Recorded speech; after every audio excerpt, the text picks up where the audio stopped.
Little Red Riding Hood by Charles Perrault.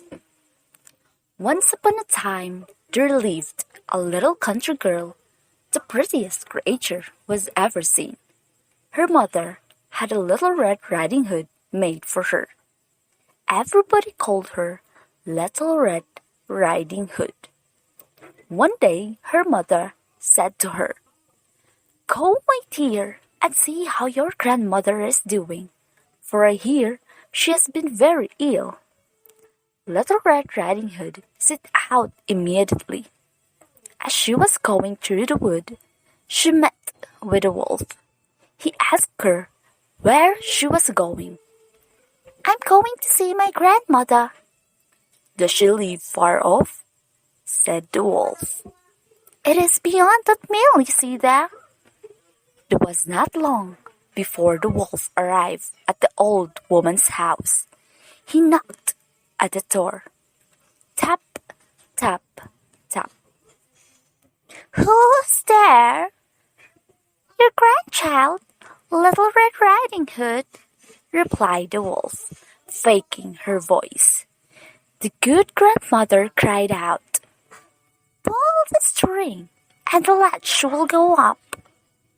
The wolf pulled the string, and the door opened. Then immediately fell upon the good woman and ate her up in a moment.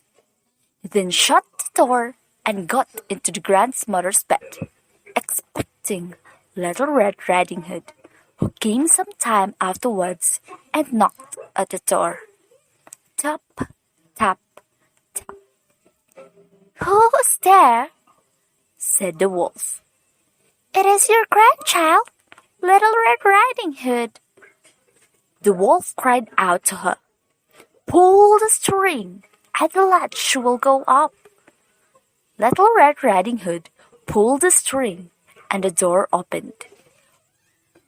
"Oh, grandmother, what big arms you've got!" "All the better to hug you with, my dear." "Oh, grandmother, what big ears you have!"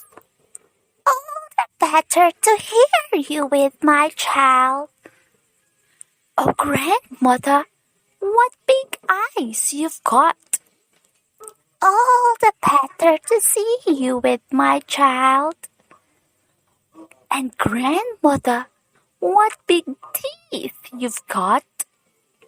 "All the better to eat you up with."